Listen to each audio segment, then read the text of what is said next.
Kabisote, kabisote, kabisote.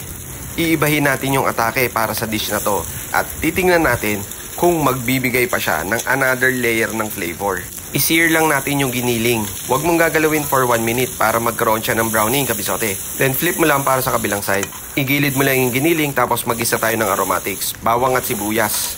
At isunod mo na rin yung kamatis. After masangkot siya maigi, timplahan mo ng patis at paminta. At ilagay mo na yung ampalaya na binabad natin sa asin at tubig for 1 hour. Lagyan ko lang ng kalahating basong tubig para mabilis lumambot yung ampalaya. Ganito pala yung ginagawa kong diskarte pagdating sa itlog. Tsaka ako siya imemekos-mekos kapag malapit ng maluto yung itlog para hindi rin ma-overcook yung ampalaya. Nagmarinate din pala ako ng chicken thigh sa asin at paminta lang mga kabisote.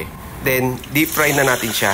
Kabisote tip, 12 to 13 minutes mong iprito yung chicken para hindi ka mahilawan ng manok. At ganyan yung itsura ng kulo ng mantika. 6-minute mark, baliktarin mo para pantay yung pagkakaluto ng chicken. O ayan, ang ganda ng pagkakaluto. Crispy on the outside, juicy on the inside. Then, i-rest mo lang kasi may carry over cooking pa yan na nangyayari mga kabisote.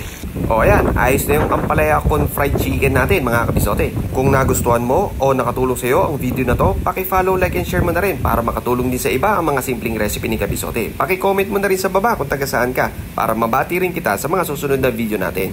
O, ano pang hinihintay mo kabisote? Tara, kakain na!